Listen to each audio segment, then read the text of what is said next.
para hablar de este tema. Saludo a la admirada Nancy Flores. Te mando un abrazo, Nancy. ¿Cómo estás? Muy bien, Vicente. Muchas gracias por la invitación. Un abrazo también a ti, a tu audiencia.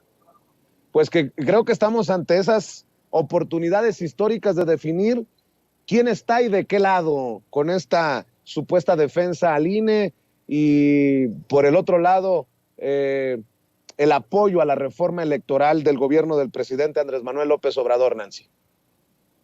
Así es, Vicente, y sobre todo pues decir que este modelo electoral pues nunca realmente ha garantizado, primero, ser realmente ciudadano y segundo, que no se cometan fraudes electorales. Si tú ves la historia, pues se suponía que el IFE estaba ciudadanizado a partir de pues esta transición que ocurrió en 2000 con la llegada de Vicente Fox al poder y pues se decía que en aquella ocasión todavía estaba garantizado. La verdad es que no, estos dos fraudes electorales, porque esos son cuando se emplean recursos ilegales, no puede considerarse una elección limpia y también una elección libre. Y en el caso de esta elección de 2000, pues están dos ejemplos. Amigos de Fox, que quedó totalmente impune en el sentido de que solamente se aplicó una multa irrisoria, y lo mismo en el caso del Pemex Gate, el primero, amigos de Fox, pues beneficiando a quien llegó a la presidencia de la República con una cantidad multimillonaria de recursos ilegales obtenidos del sector privado, digamos, de este poder fáctico, que es el poder económico que encumbró a este presidente salido, no hay que olvidarlo, de la transnacional Coca-Cola, y que lo único que hizo fue convertirse en un gerente de nuestro país, como si nuestro país fuera una empresa en vez de, digamos, de conducir a un Estado-nación.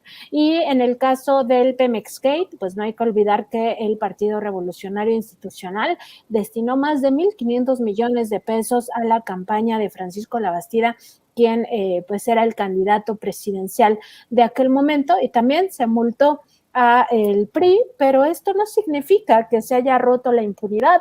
No vimos nunca a los actores más importantes, como fue en su momento el propio Vicente Fox o incluso Marta Sagún, en la cárcel por este fraude electoral, ni tampoco vimos del lado del PRI a quienes dirigían a ese partido, ni al propio Francisco Labastida, ni siquiera a Carlos Romero de Champs o a sus acompañantes en la cárcel. Pues eso no puede considerarse como que no haya impunidad porque se aplicaron multas irrisorias, no, por supuesto que no, eso no es justicia, y menos para un país que padeció los 12 años de panismo.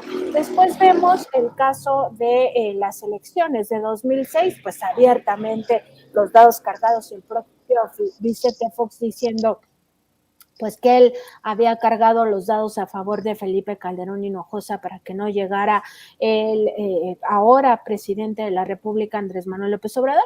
No hay que olvidar que en aquella elección de 2006, a pesar del conflicto de interés, el IFE ciudadano, ese IFE que nos tratan de vender como si hubiera sido la panacea desde aquellos años, pues permitió que la empresa del cuñado del que fue presidente de la República, Felipe Calderón Hinojosa, Hildebrando Zavala, pues fuera la que contaba electrónicamente los votos, o sea, ni más ni menos. ¿Desde dónde se cometió este fraude? Pues desde esta operación, una operación que involucró a la familia de Felipe Calderón directamente con las manos metidas en este IFE ciudadano. Después, en 2012, pues no se diga el tema del financiamiento a la campaña, en específico de Enrique Peña Nieto, con toda esta corrupción. No hay que olvidar el caso de Odebrecht, de las propias tarjetas Monex, todo lo que se supo en total impunidad, y esto pues también permitió o potenció el fraude electoral, que además utilizó otros mecanismos que ya deberían de estar erradicados de nuestro país, como por ejemplo el embarazo de urnas, el carrusel, todo lo que ya se conoce, el propio acarreo de personas para que votaran a favor del PRI, etcétera, etcétera. Y pues en 2018, ahora resulta que el INE hizo su parte. Pues no hay que olvidar, Vicente, también que en 2018 nosotros en Contralínea documentamos cómo incluso este instituto utilizó una dirección fantasma para supuestamente recolectar el voto extranjero. El voto extranjero se destinaba a una dirección que no existía. De ese tamaño estaban las irregularidades en el Instituto Nacional Electoral en la elección de 2018. Digamos, ¿qué fue lo distinto o por qué ya no pudieron imponernos a un candidato que pudiera haber sido Ricardo Anaya o que pudiera haber sido el priista José Antonio Meade? Pues digamos que lo que ocurrió es que el presidente, entonces presidente Peña Nieto, ya se había convertido, como él mismo se lo confesó al primer mandatario mexicano, en el payaso de las cachetadas de este sector económico. Así lo trataron y así se sentía él mismo, y entonces ya no pactó con los empresarios el fraude electoral. Y ya no les alcanzó porque la gente estaba harta de lo que veníamos viviendo en aquellos con un país totalmente lacerado por la violencia que generó el gobierno de Felipe Calderón Hinojosa con su supuesta guerra contra el narcotráfico, y veníamos muy lacerados también por la corrupción de los gobiernos, todos los gobiernos que habían antecedido al actual gobierno del presidente López Obrador. Entonces la gente harta salió masivamente a las urnas y ya no había manera, o sea, realmente incluso los propios cálculos de estos empresarios era que ya no había manera de engañar nuevamente a la población o de robarnos en la cara otra elección de esta naturaleza.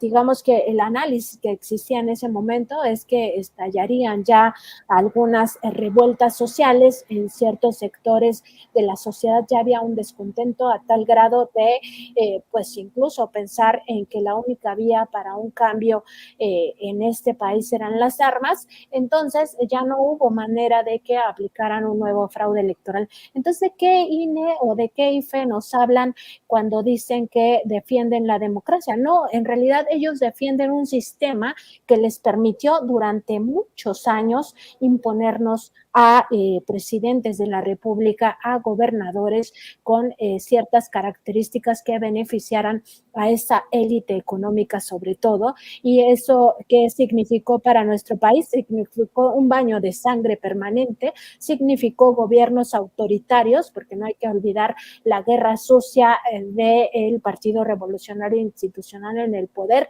y tampoco hay que olvidar todos los muertos, todos los desaparecidos, todas las víctimas generadas por el calderonato y por supuesto continuadas en el sexenio de Enrique Peña Nieto. También significó al mismo tiempo una estela de corrupción impresionante, la entrega de áreas estratégicas a la iniciativa privada vía las privatizaciones masivas de los bienes públicos, significó un saqueo brutal de todos los recursos de este país, y al mismo tiempo que quienes se beneficiaban pues era esta cúpula enquistada en el poder económico y en el poder político. No hay que olvidar que los poderes fácticos tienen pues esta característica de imponer sus intereses por encima de los intereses de las mayorías, y esto al mismo tiempo significó ir agrandando la brecha de la pobreza en nuestro país entre ricos y pobres. Pues esta brecha se hizo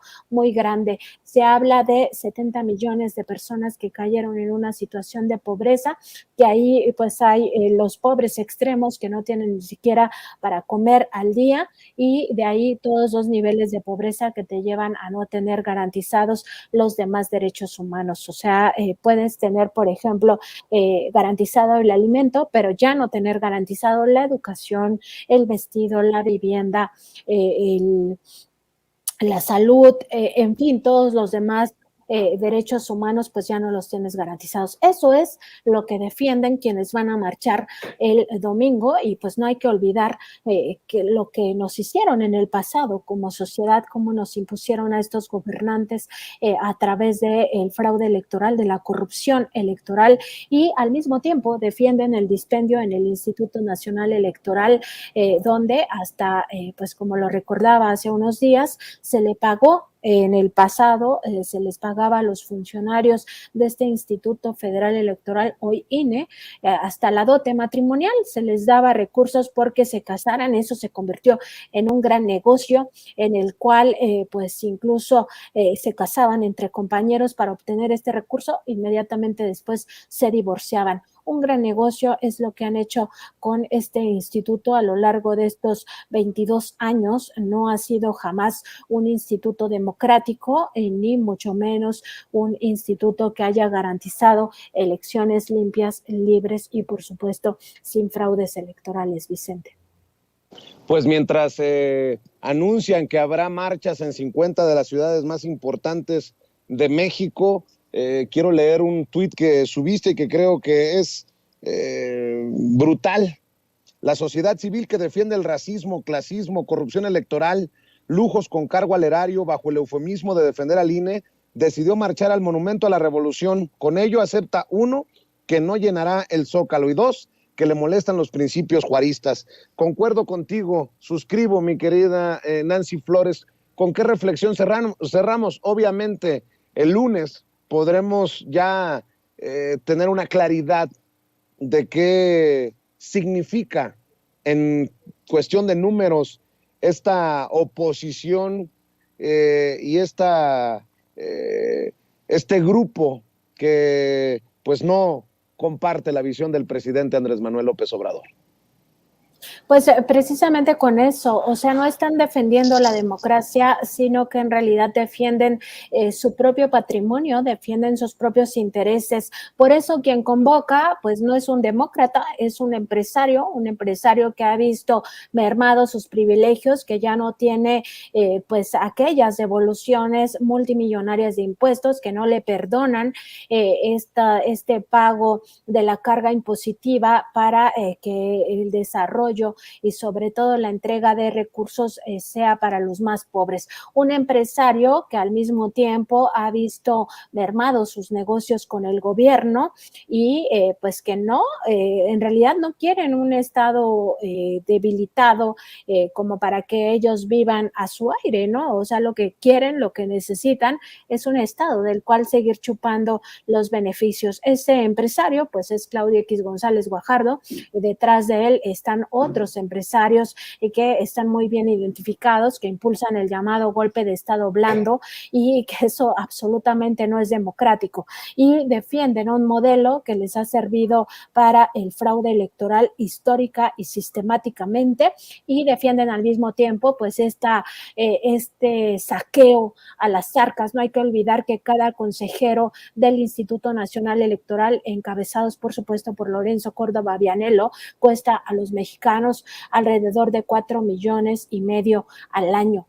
Sus privilegios van desde su sueldo, la compensación por su trabajo, porque supuestamente trabajan mucho, el aguinaldo, hasta las comidas. Diariamente les pagamos alrededor de 500 pesos por sus comidas. Eso es dinero del pueblo que hincha los bolsillos de estos personajes, de estos servidores públicos que lejos están de servir al pueblo, Vicente, y yo creo que pues hay que tener ya claridad de quiénes son esos enemigos de las mayorías empobrecidas, quienes siempre aplaudieron las políticas económicas neoliberales, entre ellas el rescate de los de arriba a costa de los de abajo, como lo fue en su momento el FOBAPROA, como lo han sido otros momentos de crisis económica en este país. Pues mi querida Nancy, estaremos al pendiente para hacer el análisis de lo que ocurra. Por lo pronto, ¿por qué no cerramos invitando para que la audiencia de Sin Censura lea lo que ustedes están publicando en la revista Contralínea, periodismo de investigación tan necesario en nuestro país y obviamente en tus trincheras independientes en tus redes? Así es, Vicente, pues estamos en www.contralinea.com.mx y también en nuestro canal de YouTube y en Facebook Live como Contralínea de lunes a viernes a partir de las 10 de la mañana, nuestro programa en vivo, y a Contralínea la encuentran en Twitter como @Contralínea y a mí como @Nancy_contra. Vicente, pues siempre es un gusto platicar contigo, con tu audiencia acerca de estos temas que nos atañen a todos y que pues no hay que echar en saco roto estas reflexiones y revisar pues la historia. Siempre un científico social se va al pasado para entender el presente, pero eso es algo que debemos de hacer todos los ciudadanos y ciudadanas de este país para que nunca más se repitan pues estas tragedias que hemos vivido en el pasado, tanto en el aspecto de la violencia como también en el aspecto del saqueo y la corrupción. Te mando un abrazo, Nancy. Salúdame, por favor, a todos en redacción y sobre todo un abrazo siempre para el maestro Miguel Vadillo, director de la revista Contralínea. Cuídate, Nancy. Nos encontramos pronto. Un abrazo, Vicente. Un abrazo también a tu producción, especialmente a Ceci. Muchas gracias.